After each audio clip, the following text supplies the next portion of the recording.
He left, calling me a failure, convinced his empire awaited. A year later, I sat in his office, signing the papers that made his empire mine. The last good memory I have of Alex and me is drenched in the smell of cheap coffee and expensive dreams. We were in our tiny apartment, the one with the leaky faucet and the paper-thin walls, huddled over his laptop. The screen illuminated his face, all sharp angles and feverish excitement. He was showing me the wireframe for his app, StyleSphere, an AI-powered personal stylist. He spoke of venture capital, seed rounds, and scalability. I didn't understand half of it, but I understood the fire in his eyes. I traced the logo I had designed for him, a simple, elegant S entwined with an S, and I felt like we were building an empire from our cramped little kitchen. I was his biggest cheerleader, his sounding board, his in-house graphic designer, all for the price of pizza and the promise of us. That fire in his eyes, I realize now, wasn't for us. It was for the empire. I was just part of the scaffolding, temporary and disposable. As StyleSphere consumed him, our world shrank. Date nights were replaced by pitch deck rehearsals. Conversations about our future were bulldozed by monologues about user acquisition funnels. My own career, as a freelance illustrator, became a source of his thinly veiled contempt.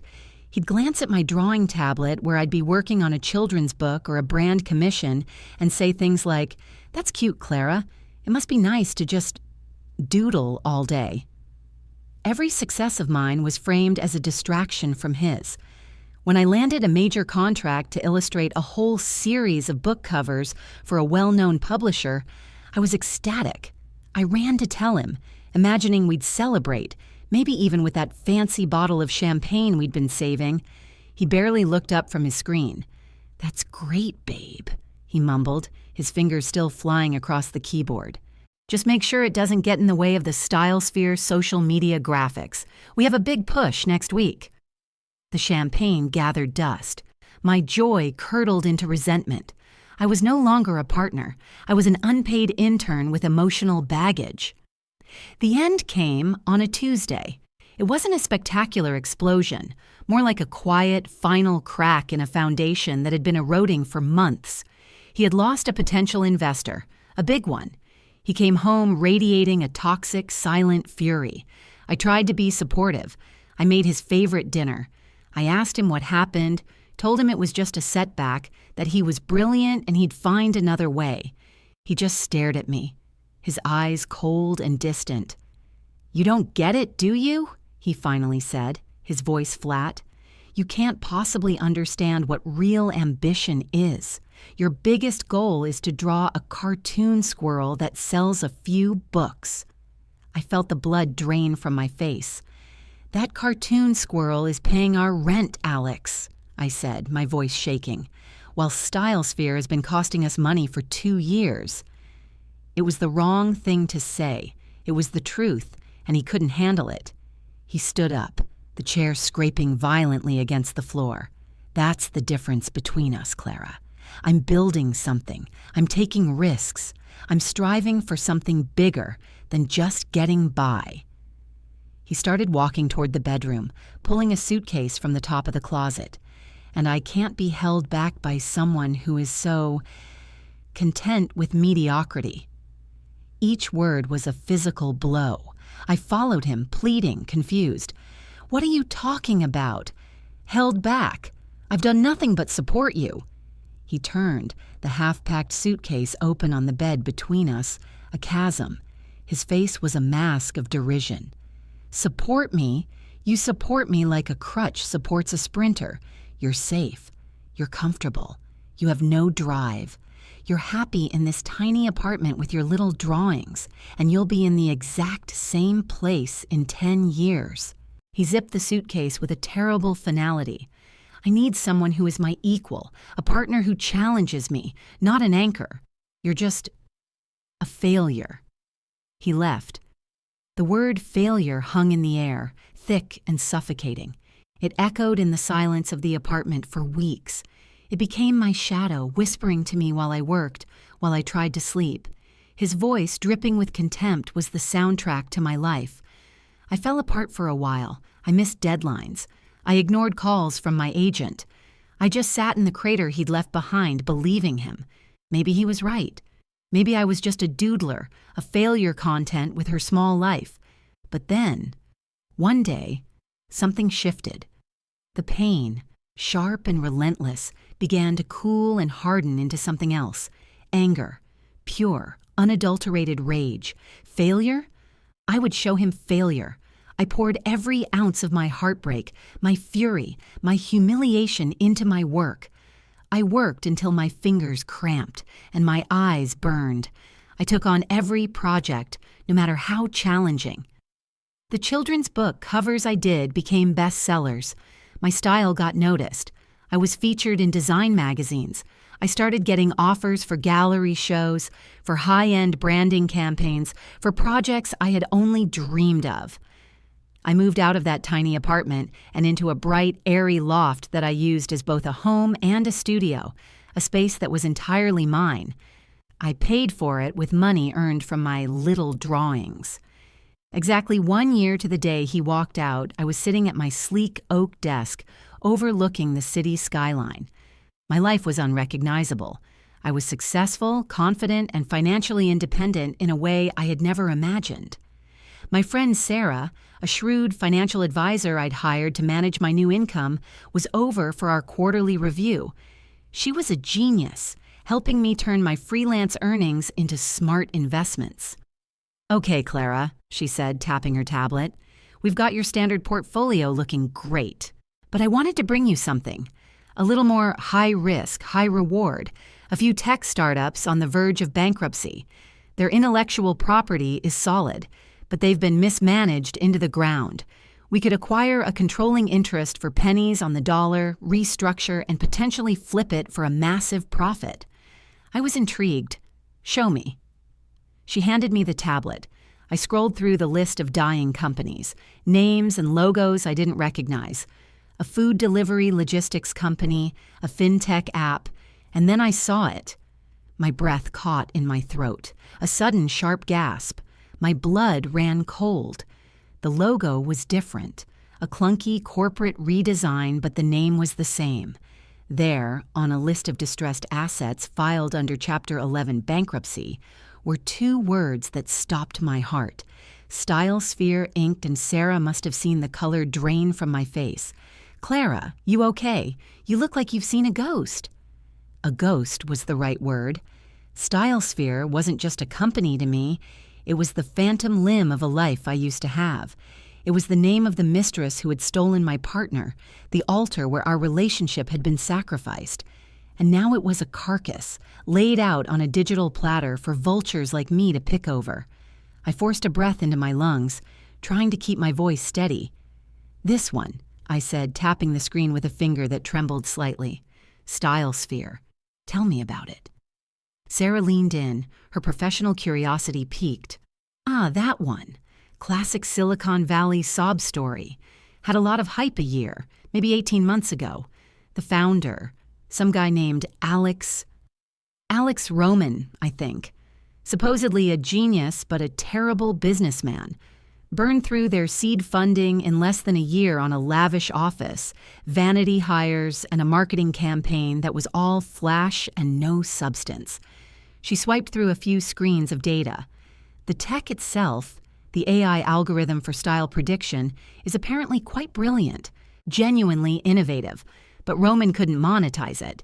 He was arrogant, alienated every investor who tried to give him advice, and refused to pivot when the market told him to. The company is basically just the code and a mountain of debt now. We could probably acquire the entire IP for the cost of paying off their creditors. Every word she spoke was a vindication. It was a perfect, devastating portrait of the man I knew. The man who called me mediocre while he set fire to millions of dollars. The word failure echoed in my head again, but this time it wasn't his voice. It was a question. Who was the failure now? "He's still the CEO?" I asked, my voice a low murmur. "In name only. He's presiding over a bankruptcy hearing, not a boardroom. He's probably desperate." Whoever buys the assets will be his last, best hope of not being completely wiped out and blacklisted from the industry forever. A slow, cold smile crept onto my face. It felt alien, sharp. It wasn't a happy smile. It was the smile of a predator that has just spotted its wounded prey. Sarah watched me, her expression shifting from professional interest to cautious concern. "Clara, what's that look for? I know you know a bit about graphic design and branding, but a bankrupt AI startup is a whole different beast. It's a huge risk." "I designed their first logo," I said quietly. Sarah's eyes widened. "You're kidding me. This Alex Roman, he's that?" "Alex?" I just nodded, my gaze fixed on the screen. Sarah let out a long, low whistle. "Oh, wow. Okay, so we're immediately taking this one off the table. Investing in your ex's failed company is the definition of a bad idea. It's messy, it's emotional, and it's a terrible financial decision driven by... Well, I don't even want to know what it would be driven by." She reached for the tablet, but I pulled it away. "No," I said, my voice firmer now. "Keep it on the table. I want to know everything. I want to see the full financial breakdown, the creditor list, the employee severance packages, the source code evaluation, everything." "Clara, no, this is insane. Are you thinking of this as some kind of revenge? Because believe me, the best revenge is your gallery opening next month and the massive check you just deposited. Let him rot." "This isn't about revenge, Sarah," I lied, though maybe it wasn't a complete lie. It was starting to feel like something more. It was about narrative. He had written the ending of our story, casting me as the failure. What if I could write the epilogue? He told me I didn't understand real ambition. He said I was an anchor. He built this thing to be his legacy, the great work that proved how much better he was than me. There would be no sweeter justice in the world than for me to own it, to take his brilliant, mismanaged idea and make it a success. Not to spite him, but to prove to myself that my doodling, my mediocrity, built an empire while his genius built a ruin. I looked up at her, and the fire I saw in my own reflection in the tablet screen startled me. It was the same fire I'd once seen in Alex's eyes, but it wasn't fueled by ego. It was forged in steel. Sarah stared at me for a long moment, then sighed, running a hand through her hair. "You know I'm supposed to advise you against this with every fiber of my professional being, right?" "You are," I agreed, "but you also know a brilliant, undervalued asset when you see one. The tech is good. You said so yourself. He was the problem. If we remove the problem..." A slow grin spread across Sarah's face. She was a shark, just like me. "If we remove the problem and install a competent CEO who actually listens to a board of directors, damn it, Clara, this is either the craziest or the most brilliant thing you've ever done." "Let's find out which one it is," I said. "Start the process. I want to make an offer." The next 2 weeks were a blur of legal paperwork and financial deep dives. We worked through an anonymous holding company, a shell corporation named after my childhood street, so my name was nowhere near the initial proceedings. His name, Alex Roman, was on everything. I saw his desperate emails to creditors, his pleading notes to the board he had alienated, his signature on the loans that had sunk him. I was reading the diary of his failure, and it was intoxicating. Finally, the day came. Our offer, a lowball but fair price to acquire all assets and assume the debt, was accepted by the bankruptcy court. It was the only offer on the table. The final step was a meeting with the outgoing CEO to sign the transfer of intellectual property. A formality, my lawyer had said. My holding company's lawyer called me that afternoon. "The meeting is set for tomorrow at 10 a.m. at the StyleSphere offices. Mr. Roman has been informed that a representative of the purchasing company will be there to finalize the transfer. He's expecting a boring corporate suit named Mr. Black." "Mr. Black won't be able to make it," I said, my heart starting to pound a heavy, rhythmic drum against my ribs. "I'll be going myself." There was a pause on the other end of the line. "Ms. Evans, I would advise against that. It's not standard procedure." I'm aware, I said, walking over to my closet. My fingers brushed against a row of designer dresses and power suits, all purchased with the money he said I'd never earn. Consider me the new standard. I hung up the phone and pulled out a sharp, blood-red dress. It was the color of victory. As I held it up against myself in the mirror, I saw the ghost of the girl who had cried on the floor of that tiny apartment. She was gone. In her place was a woman preparing for war. He had left calling me a failure. Tomorrow he would walk into his office and find that same failure sitting in his chair. The StyleSphere office wasn't what I expected. Sarah's briefing had mentioned a lavish office, but those words didn't capture the sheer, breathtaking arrogance of the place. It was in the penthouse of a gleaming downtown skyscraper, with floor-to-ceiling windows offering a panoramic view of the city I now called my own. The furniture was all minimalist Scandinavian design, the kind that costs a fortune to look simple. An entire wall was a living tapestry of exotic mosses, and a sleek, stainless steel espresso machine that probably cost more than my first car sat gleaming on a marble countertop. This wasn't an office, it was a monument to an ego, a temple built with other people's money, and it was utterly, eerily silent. Cardboard boxes were stacked in corners, ghosts of employees long gone. A few lonely staplers and orphaned coffee mugs were scattered across the vast, empty desks. The air was stale with the smell of defeat.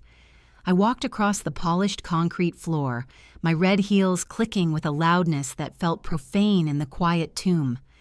My lawyer had given me the access codes. I was, after all, the owner. I found his office at the far end, the corner with the most commanding view. The nameplate on the door, Alex Roman, CEO, was slightly crooked. I reached out and straightened it before letting myself in. It was even more opulent than the main space. A massive oak desk, clear of everything except a laptop and a single framed photo, faced the door. I walked around it and sat down in his chair.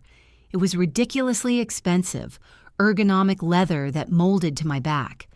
I leaned back, put my feet up on his desk, my desk, and waited. I didn't have to wait long. At exactly 10 a.m., I heard the elevator ding, followed by footsteps.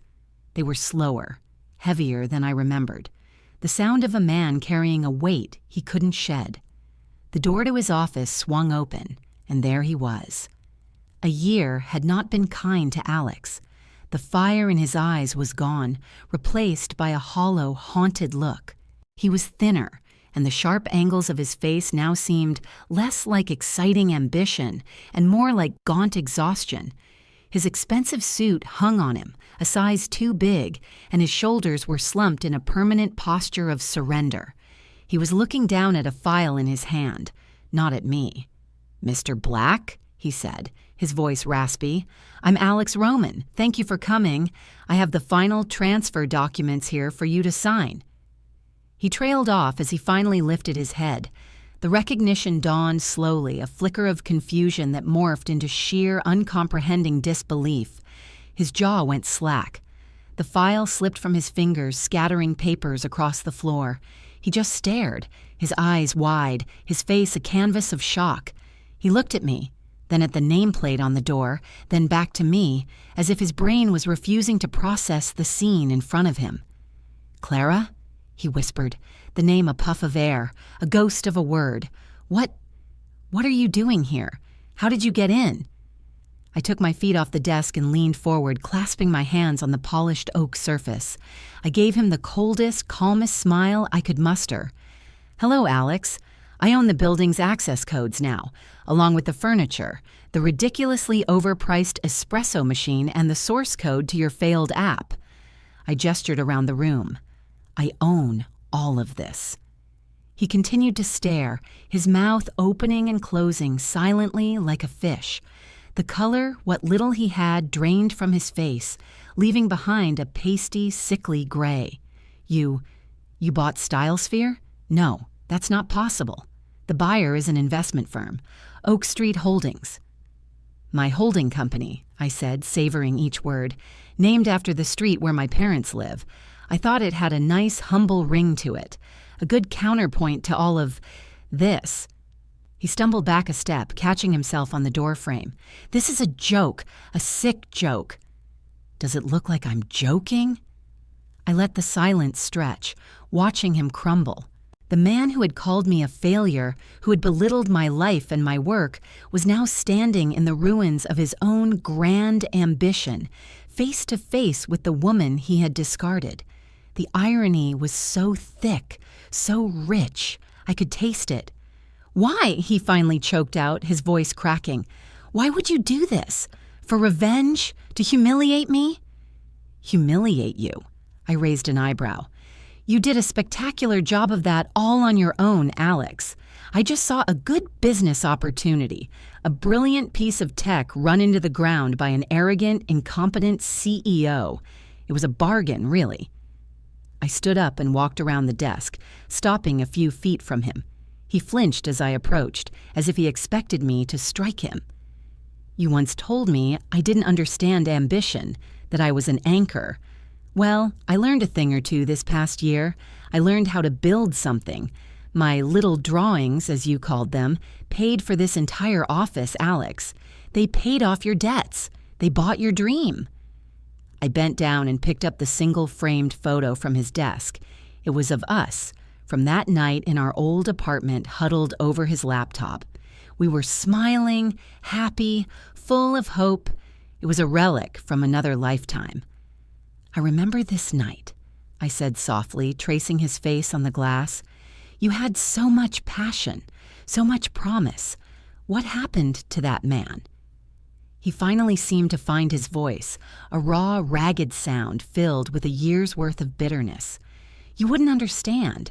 The pressure, the investors, it all fell apart." "No," I said, my voice hardening again as I placed the photo face down on the desk with a sharp click. "It didn't just fall apart.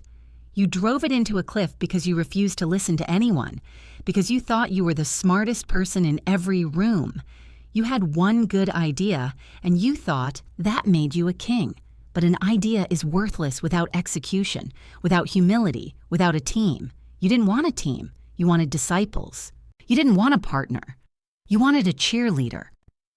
He sank into the visitor's chair, burying his face in his hands. The fight was gone. He was just a broken man in a broken office. A part of me, a small, foolish part, felt a pang of pity, but I stamped it out. He didn't deserve my pity. "So, what now?" he mumbled into his hands. "You just came here to gloat? To fire me? Go ahead. It's not like there's anything left to be CEO of." "Oh, Alex," I said, walking back behind the desk and settling into my new chair. "I'm not going to fire you." He looked up, a sliver of confused hope in his eyes. "You're not?" "No," I said, leaning back and looking at him with an expression I'm sure was devoid of all warmth. "It's so much worse than that. You're not the CEO anymore, obviously. I'll be taking that role. But your employment contract was an asset I acquired in the sale. And according to this contract, you still have 2 years left." I tapped a file my lawyer had prepared, which was sitting neatly on the desk. "I'm not firing you. I'm reassigning you." He stood up slowly, a dawning horror on his face. "Reassigning me? To what?" I opened the file and pushed a single piece of paper across the desk towards him. It was a new job description, printed in a crisp, clean font. He stared down at it, his eyes scanning the words. I watched as the blood rushed back into his face, this time a dark, furious crimson. He looked up at me, his eyes blazing with a hatred so pure it was almost beautiful. "You can't be serious," he spat, his voice trembling with rage. On the paper, in bold letters, was his new title. It read, "Personal Assistant to the CEO." A strangled, guttural sound escaped his throat. It was half laugh, half sob of outrage. "Personal assistant? You want me to be your assistant? To fetch your coffee? To schedule your meetings? This is insane, Clara. I'll quit. I'll walk out that door right now." I leaned back in his chair, my chair, and steepled my fingers, a gesture I'd seen him use 1,000 times when he thought he was being powerful. "You could," I said, my voice dangerously calm. "But I'd advise you to read the fine print of that employment contract you signed so eagerly when you thought you were on top of the world. Specifically, the clause regarding breach of contract and the non-compete agreement." I watched him. I knew that contract inside and out. Sarah and my legal team had spent a week dissecting it. It was another product of his arrogance, an ironclad document designed to trap key employees, which he had also signed himself. "If you quit," I continued, spelling it out for him, "you'll be in breach. My company, StyleSphere, which I own, will sue you personally for damages, for the full projected value of your 2-year contract, and given your current financial situation." I gestured vaguely at the bankruptcy papers still scattered on the floor. "I imagine a personal lawsuit of that magnitude would be inconvenient. Oh, and the non-compete clause is particularly beautiful. You won't be able to work in AI, fashion tech, or any related software development field anywhere in North America for the next 5 years. You won't even be able to code a shopping cart for a dog sweater website without my lawyers coming down on you like the wrath of God." His face had gone from crimson to a chalky white. The rage in his eyes flickered, replaced by the cornered, desperate look of a trapped animal. He understood. I hadn't just bought his company, I had bought him. "You wouldn't," he whispered, the words barely audible. "A year ago, you stood in our apartment and called me a failure. You said I had no ambition. You said I was an anchor holding you back from greatness." I said, my voice dropping to a low, intense register. "Consider this your opportunity to learn from someone who actually knows how to succeed. Your first lesson: never underestimate the person you've decided to discard. Your ambition built a monument to failure. My mediocrity is about to turn it into a multi-million-dollar success, and you, Alex, will have a front-row seat." He sank back into the chair, utterly defeated. The fight was gone, extinguished by the cold, hard logic of legal and financial ruin. He stared at the job description on the desk as if it were his own death sentence. "Your desk will be outside," I said, gesturing to the open plan area, "the one closest to the door. I want you to see everyone who comes and goes. Your first task is to go through these bankruptcy documents and summarize all outstanding creditor obligations into a single, one-page memo. I want it on my desk by end of day. After that, you can start packing up the personal effects in this office. I prefer a cleaner aesthetic." I picked up the framed photo of us and held it out to him. "Starting with this." He flinched, but took the frame from my hand, his fingers brushing against mine for a fleeting, electric moment. There was nothing there. No spark, no memory, just the cold contact of two strangers who knew each other's darkest secrets. He didn't look at the photo. He just clutched it, his knuckles white. The weeks that followed were a surreal exercise in power dynamics. He did as he was told. He was sullen, silent, and radiated a palpable aura of misery. But he complied. He fetched my coffee, black, 2 sugars, the way he always hated it. He scheduled my meetings with the new board of directors I was assembling, with the developers I was hiring, with the marketing team I was bringing in to undo the damage of his hubris. He sat in a small cubicle outside my glass-walled office, a constant, visible reminder of my victory. I was ruthless. I dismantled everything he had built. The name StyleSphere stayed, as did the core algorithm. Everything else was gutted. I hired a new team of brilliant, hungry coders, mostly women, a deliberate choice, and we began the painstaking process of rebuilding the app from the ground up. We focused not on flashy, expensive features, but on a simple, elegant user experience. We created a monetization strategy that was viable and user-friendly. I worked 18-hour days, fueled by coffee, delivered by Alex, and a burning desire to prove him wrong on a scale he couldn't possibly ignore. He watched it all from his purgatorial cubicle. He heard the buzz of excitement from the new team. He saw the new wireframes and marketing plans I left deliberately visible on my desk. I knew it was killing him. This was his baby. His brilliant idea being brought to life by the woman he deemed unworthy of it. There were moments I'd catch him staring at the code on a junior developer's screen with a look of intense, agonizing longing. He wanted to be in the game, not on the sidelines. One evening, about a month into our new arrangement, I was working late. The office was empty except for the two of us. He was supposed to have left hours ago, but I knew he was lingering, tidying up files he'd already tidied 3 times. Finally, he appeared at my office door, hovering hesitantly. "What is it, Alex?" I asked without looking up from my screen. "The new user interface," he said, his voice strained. "The one the design team presented today. It's good, clean, but the recommendation carousel is inefficient. The logic doesn't properly prioritize seasonal data. It'll lead to a 15% drop-off in user engagement after the first month." I stopped typing and slowly looked up at him. It was the first time he'd offered an opinion, the first spark of the old Alex I'd seen in weeks. The tech genius, not the broken shell. "And you have a better idea?" I asked, my tone neutral. He took a hesitant step into the room, his eyes lighting up with a flicker of his old fire. "Yes. If you cross-reference the user's location data with micro-seasonal weather patterns and integrate a style influence algorithm based on their social media follows, you could create a predictive style engine that's almost psychic. It would be revolutionary." He was animated, passionate, gesturing with his hands. For a second, I saw the man I had fallen in love with, and I felt a stab of something ugly and possessive. This was my company, my success. I had won. I couldn't let him back in, not even a little. I let him finish his impassioned pitch, then I held up a hand to stop him. I looked him dead in the eye, my face a cold, blank mask. "That's an interesting idea, Alex," I said, my voice like ice. "Write it up in a memo and leave it on my desk. Your job is to provide summaries, not to have ideas. Now, if you're done, please go home. Your presence here is no longer required for the day."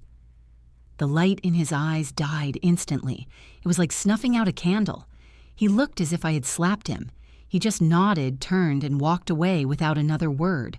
I watched him go, feeling a grim, hollow satisfaction. The next morning, the memo was on my desk. It was brilliant, detailed, insightful, and absolutely correct. It was the key to making the app not just successful, but legendary. I read it once, then a second time. Then I picked up my phone and called my head of development. "Hi, Maya," I said. "I have a great new idea for the recommendation engine." I proceeded to pitch Alex's idea, word for word, as my own. I knew he was sitting just outside my glass office. I knew he could hear every single word I was saying. I wanted him to. This was the final turn of the screw. He wouldn't just watch me succeed, he would be the architect of that success, and he would never get an ounce of credit for it. It was the perfect, cruelest checkmate. An hour later, Maya came into my office, ecstatic about the new direction. We were brainstorming on the whiteboard when Alex appeared at the door again. His face was pale, his expression unreadable. "What is it now, Alex?" I asked, annoyed at the interruption. "You have a visitor," he said, his voice flat and empty. "Your 11 o'clock is here." "I don't have an 11 o'clock," I said, glancing at my calendar, which he was supposed to manage. It was blank. "Who is it?" He just stepped aside, holding the door open. A woman walked in. She was sharp, impeccably dressed in a designer suit with an aura of power and confidence that filled the room. She looked vaguely familiar. She smiled a tight, professional smile at me. "Clara Evans?" she said, extending a hand. "My name is Amelia Vance. I was Alex's fiancée." The words hung in the air, sucking all the oxygen out of the room. Fiancé. The room tilted.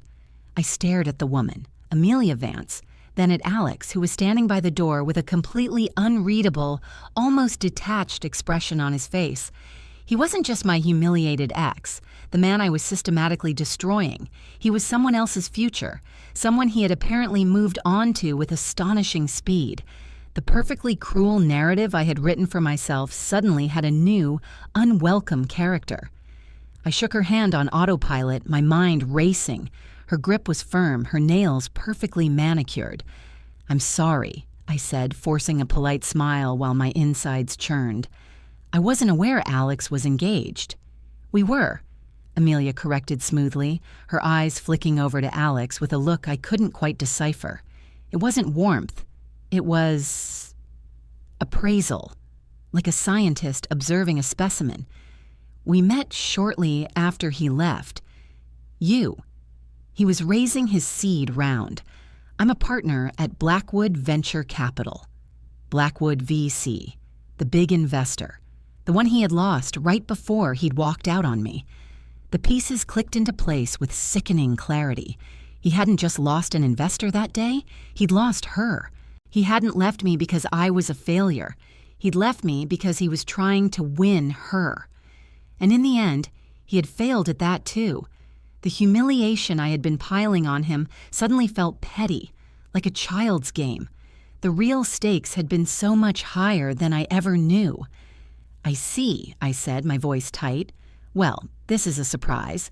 What can I do for you, Ms. Vance?" "Please call me Amelia," she said, her smile not reaching her eyes. She gestured towards the empty visitor's chair. "May I?" I nodded numbly, and she sat, crossing her legs with an elegant precision. Alex remained by the door, a silent gray statue. "I'll be direct, Clara. I'm not here for social reasons. Blackwood is interested in StyleSphere. We were interested a year ago before Alex's mismanagement became apparent. Now that the company is under new, competent leadership, we're interested again. We've been watching your restructuring. We're impressed. We'd like to make an offer." An offer? To buy my company. The company I had bought purely to reclaim my own story from the man standing by the door. "You want to buy StyleSphere?" I asked, a disbelieving laugh bubbling in my throat. "No," Amelia said, and her gaze was sharp as a shard of glass. "We want to invest. A significant Series A funding round, enough to scale globally. We believe your new vision for the app, particularly the predictive style engine you discussed with your dev team this morning, is revolutionary." My blood ran cold. The idea she heard me pitch this morning. Alex's idea. I looked at him. He was staring at the floor, but I saw a muscle twitch in his jaw. This wasn't a coincidence. He had brought her here. He had arranged this. "I'm not looking for investors," I said flatly. "You should be," Amelia countered. "You've done a remarkable job with the turnaround, but you're bootstrapping this. Your growth is limited by your personal capital.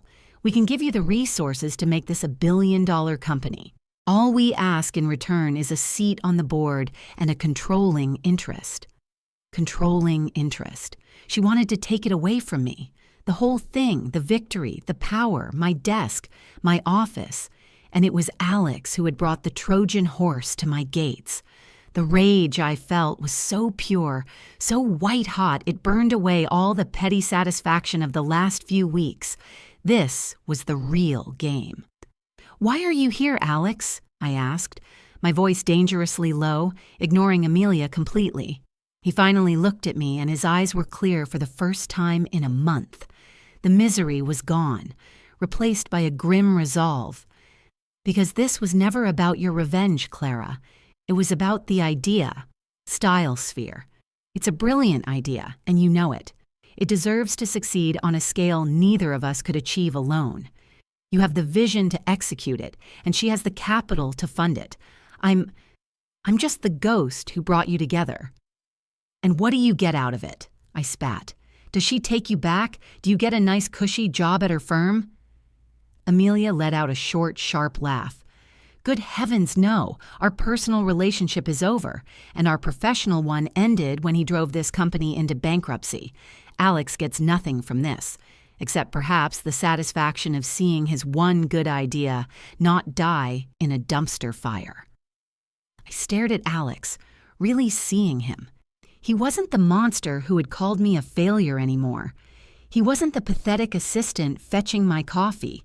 He was just a man who had flown too close to the sun, been burned horribly, and was now trying to salvage the one thing he hadn't destroyed, the work itself. He had called his ex-fiancée, the powerful VC who had dumped him, and convinced her to invest in the company now owned by his other ex, the one he had betrayed and who now employed him as a glorified servant. He had endured that ultimate humiliation just for a chance to see his idea fly. It was a kind of penance.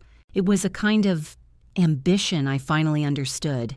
And in that moment, the entire narrative shifted. This wasn't about me versus him anymore.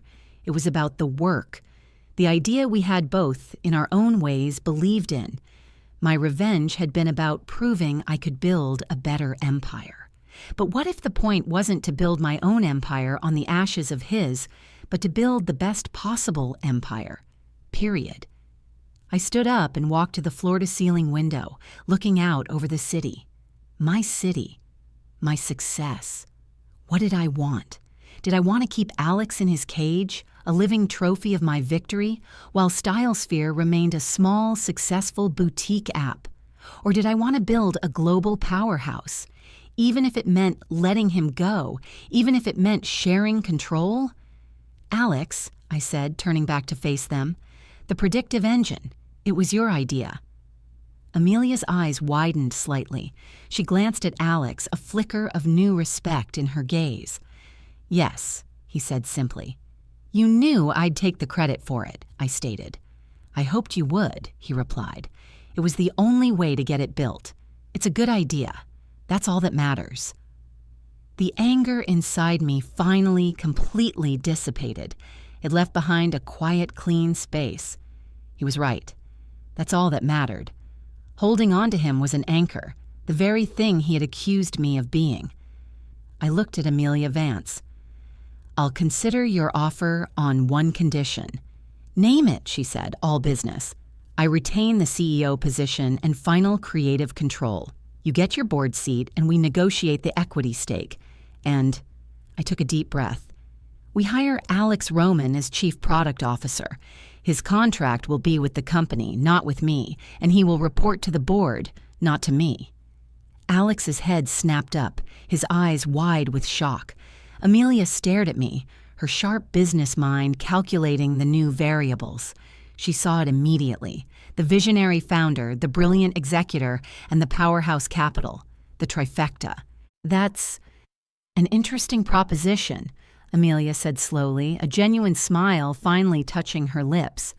I think we can work with that. I turned my full attention to Alex. Your old job. A real one this time. No more fetching coffee. You'll be in charge of the product you invented. It's what you're good at. You'll answer to a board who won't tolerate your ego, and you'll work with a CEO who knows all your weaknesses. It won't be easy. It's your chance to actually build something, not just dream about it. Do you want it?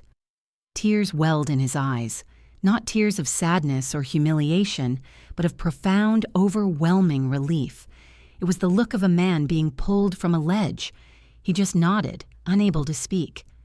Good, I said, turning back to my desk. I picked up the framed photo of us, the one I had placed face down. I looked at it for a long moment, at the two young, hopeful people in that tiny apartment. We could never be them again, but maybe, just maybe, we could finally finish what they started. I handed the photo back to Alex. Your first official task as CPO is to get rid of this. We have a new story to write. He took it, and this time, we both smiled. Not as lovers, not as victor and vanquished, but as something new. Partners.